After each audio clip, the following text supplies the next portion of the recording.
Hello, everyone. Welcome again to another Devo with Patrick and Jamie. We're excited to have you here and to be reading through a little bit of the Bible together and to maybe understand a little bit more about it.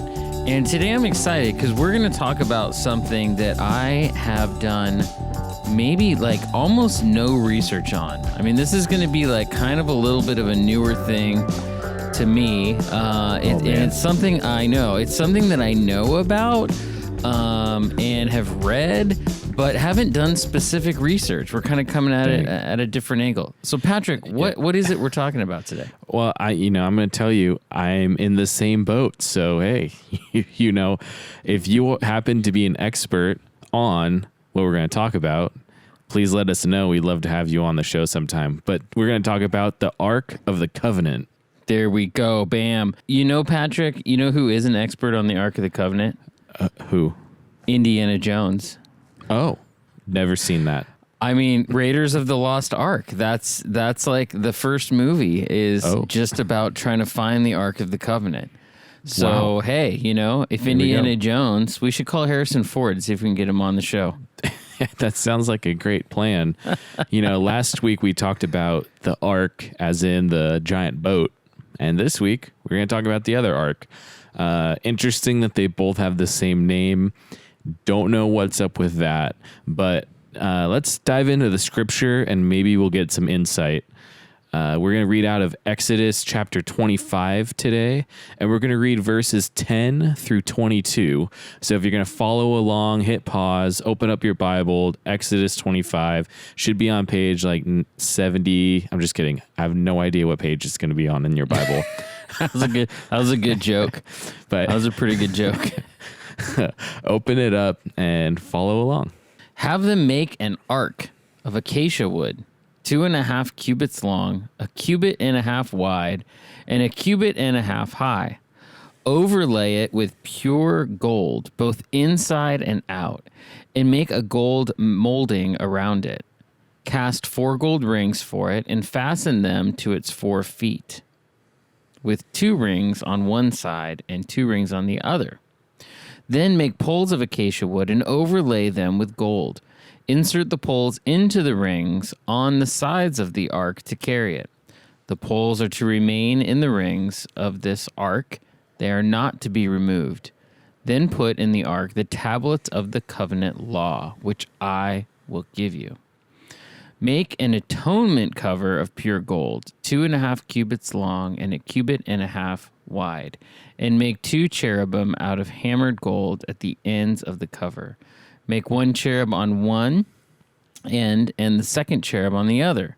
Make the cherubim out of one piece with the cover at the 2 ends. The cherubim are to have their wings spread upward, overshadowing the cover with them.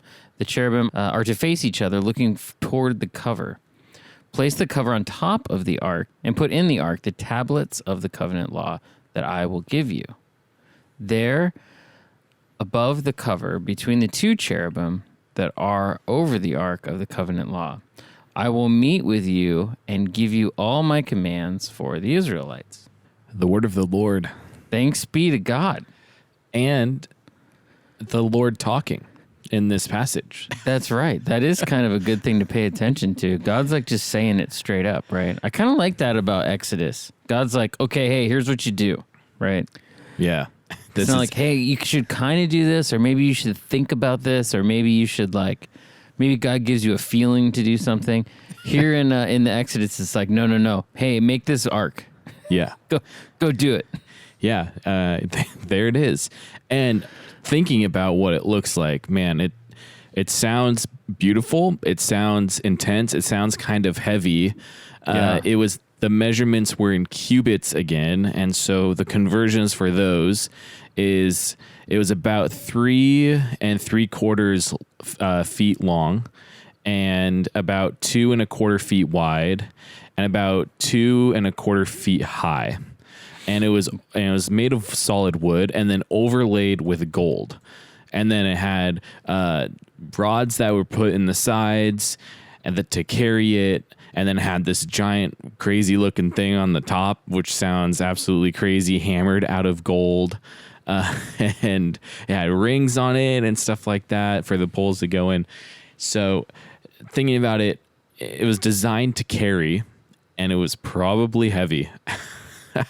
A hammered. I don't really know what hammered. I don't know what gold weighs. A pound of gold, I guess, is a pound of gold, but it sounds kind of intense. Yeah, if you have to have special carrying poles, right, for it, to me that means like it's not like, okay, one guy's just gonna grab it, pick it up, walk around with it. You're looking at, just from the, if you have poles going through something, you're looking at having, a minimum of 2 people carry it, maybe 4. Yeah. Now, Patrick, like, what's the heaviest thing you've ever carried by yourself? I don't know the weight, but actually, I think the heaviest thing I've carried is probably bags of concrete, or Wow. the big 5-gallon Igloo water coolers full of water. I would carry 2 at a time, 1 in each hand, carry that. Or That's pretty heavy. 5-gallon pails of cement that was ready to be poured. Wow. Yeah, but with only 1 at a time for those. Those were really nuts heavy. 5-gallon buckets of cement. That sounds pretty heavy. I think, how much are the bags of cement? Like 90 pounds or something? The ones I was carrying was about 75, actually. Jeez, man. That's heavy. That's heavy. 1 on the shoulder and you go. So the Israelites had this thing. They carried it around with them. It was made to travel with them, meaning that like people had to walk around carrying it. And so, yeah, that probably, like, my guess is it was pretty heavy. It was a pretty heavy deal, and they probably had a lot of people who had to take care of it. It also seems pretty expensive. Yeah. I don't know what gold ran back then. Well, one more note on the heavy. Thinking about it too, it says in verse 16, then put in the ark the tablets of the covenant law, which I will give you. And that's not your like paper notepad tablet. Those tablets were probably made of solid stone. Yeah, it wasn't like an Android tablet or a Samsung tablet or an Apple iPad. Yeah. But back to the cost, gold, I think, has always had a high status associated with it. I think gold has always been, since it's a precious metal, on the more expensive side of things. And I don't know how much this would have cost, but in today's terms, this would probably be a lot of money. Talking about feet of gold, like, 2.5 feet here, 3.5 feet here, hammered eagles made out of gold. It's probably worth a lot. Yeah, pure gold, right? Making it the atonement cover piece, right? It's like, make it a pure gold. Don't overlay it. Make it pure. Yeah. That's crazy. I think now gold, if you're looking at the price, I don't know if it's $1,300 an ounce or something like, $1,700 an ounce.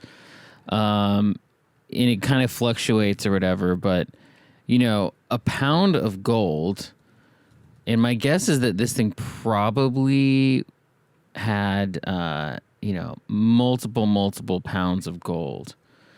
Yeah. And so a pound of gold right now is about $18,000 for 1 pound. Oh my gosh. Yeah. So like you can think if this thing had 50 pounds of gold on it, that's a lot of money. Yeah, exactly. So super nuts, super expensive. Oh my gosh. And delicate. Gold is, a lot of people don't know this, but gold is actually a pretty soft metal. Rings that people wear are never pure gold because they would get scratched easy. They could bend pretty easy. They are always a little bit less than true 24 karat gold. That way they're a little more sturdy. So this probably, was pretty fragile if it was pure 24 karat solid gold. There's actually an interesting little article that I looked up, and there's someone who's guessing. They're guessing that the ark, because of the gold, weighed more than a ton. What? Yeah, they're getting a little aggressive with it, but there's an estimate. Now here's the right answer. The right answer is we don't know. Right. We don't know. We don't have the Ark. The Ark isn't, sitting in front of us. If someone was to try to make it, they'd have to try to figure this out. But some people who got really into this have gone back and looked at it and said, "Hey, how much do we think the Ark weighs? How much do we think it could actually, weigh, and how much do we think it could be worth?" So we don't know, but we do have some specific measurements. And we know what goes in it. It says the tablets of the covenant law. We learn later that that's the 10 commandments that are going to be put in there. And so it's a very special, one of the most well-known Bible passages is put inside of this beautiful gold box. So it had a very, very specific intent. It wasn't used to transport things. It wasn't your grocery cart. You weren't going to go on a ride on it and around town. It was used to house the tablets of the covenant law, which is a really big deal. So Jamie, you're a woodworker, and I don't know if you've ever worked with metal, but have you ever made a very special box that was designed for one thing and one thing only? I helped a friend work on a very special box that was made for one thing and one thing only. And it was a gift, I think, to his girlfriend. And I think eventually it may have been something he proposed, used a ring. But I'm not sure if he ended up using it. But it was very tedious and very labor intensive. And it was very small. The hardest thing for him was to get the finish just right. So he made a tiny little box out of wood, put in tiny little hinges, sanded it, cleaned it, put in like a finish, and then kept putting on different coats of this finish and didn't like the way it worked. And so he kept going back to it, sanding it off again and finishing it again. And he must have finished that thing a dozen times. Wow. Before he got it to where he wanted it to be. So an ark. So we're looking at the idea of the ark, and the word for ark, I can look it up in this software here, and it has a couple different meanings in Hebrew. It can mean a coffin. It could be a money chest, so something that you put in, that you keep money. Like if you keep money in a money chest, the purpose of that is like it would be a strong box. It would be something that was special, was elevated, was more important, and you'd put in the most important thing in there, which might be your money, to keep it safe. That was the purpose of it.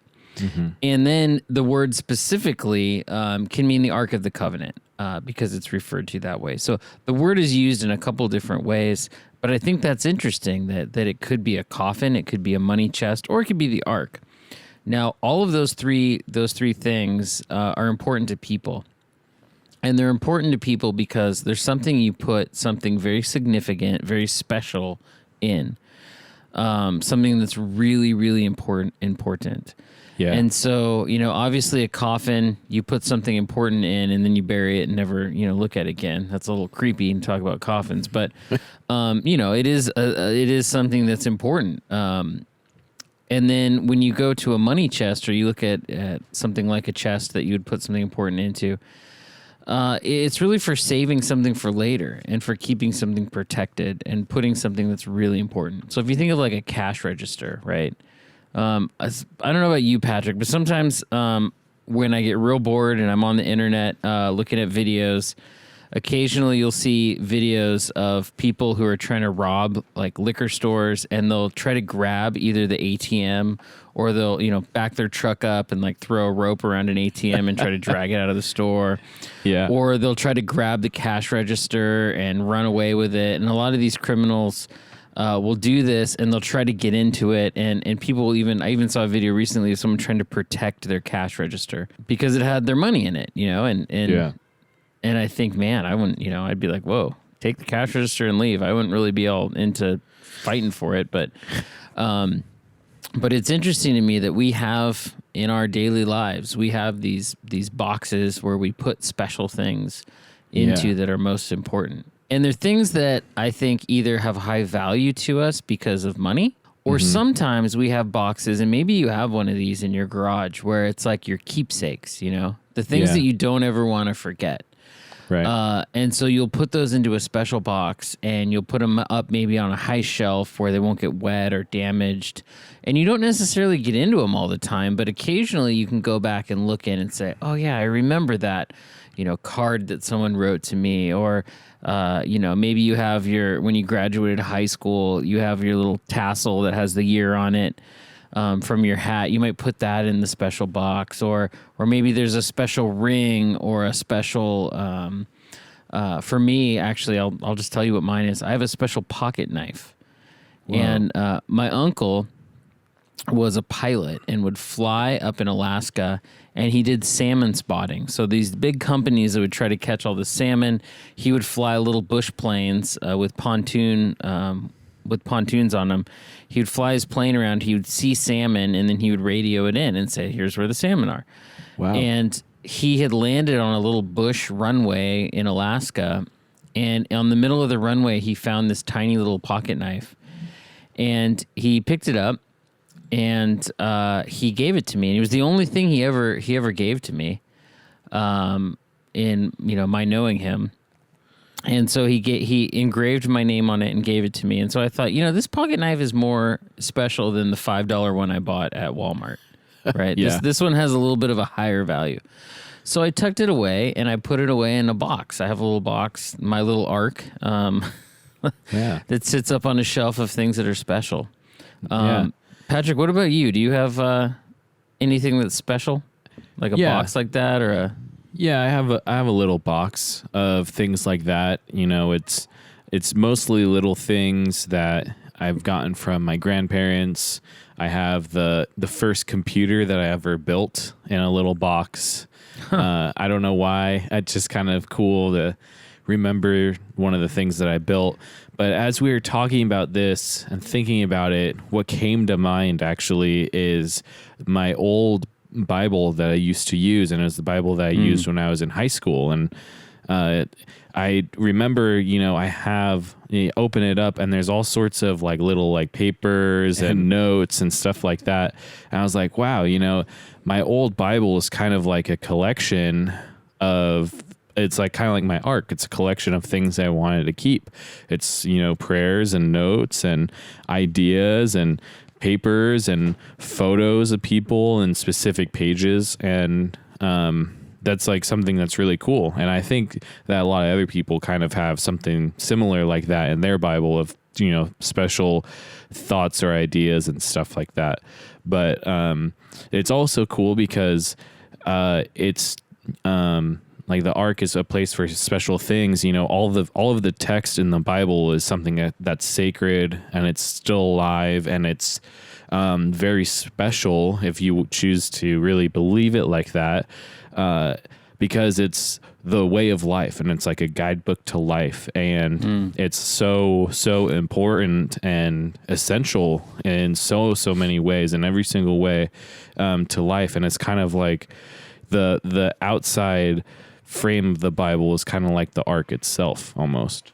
And we find out later, which is kind of cool, about the Ark. In the book of Hebrews, it tells us that the Ark contained three things. And that it had a golden pot that had manna in it. Now, in the time of the Israelites, when they were in the desert, they didn't have time to plant fields and harvest food. And they were in the desert, and so like hunting, and there's supposedly maybe up to a couple million of them who were wandering around in the desert, hard to find food. And so God provided food, and it was this special bread from heaven called manna, which literally meant, what is it? Because people were like, what is that? And so apparently there was placed in the Ark a golden pot that had some of this manna in it. And so kind of as a reminder of the time of the Exodus and the time of God's provision. It also had, and you have to look up the story of Aaron's rod. Aaron, who was the first of the priests, who was kind of the voice piece for Moses. And so if you look at the Levites and all of them coming from that tribe, coming from Aaron. Aaron was kind of the first of the priests, and he had a rod, and kind of as a miracle, it budded which is a cool thing. So there was supposed to be Aaron's rod was also in the ark, and then finally, like you said, Pat, it was those the Ten Commandments, the book of the law, or the tablets of the covenant. And so having all that in there, it's kind of like this was a good thing for remembering who God was.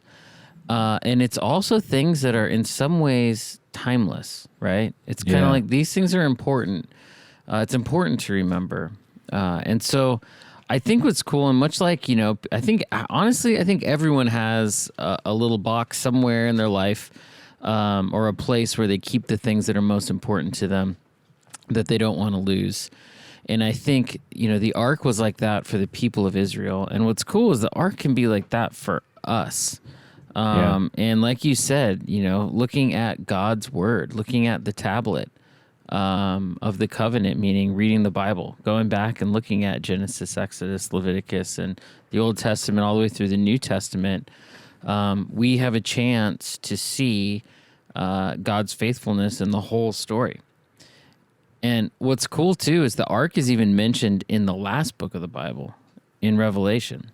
Wow. And the prophet talks about seeing the temple in heaven, God's temple in heaven, and the ark was there, which is kind of crazy to think of, right?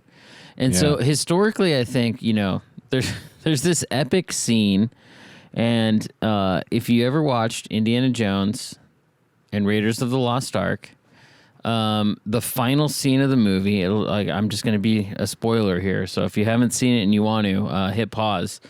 But in the final scene, they find the Ark of the Covenant. And it's, of course, the Nazis are the ones who are trying to get to it because, Nazis are evil people, and so that's how they wrote the movie, is that the Nazis are trying to get it because they think there's a secret special power that's inside of it. And so they're on this mountaintop. The ark is there, and they open it up.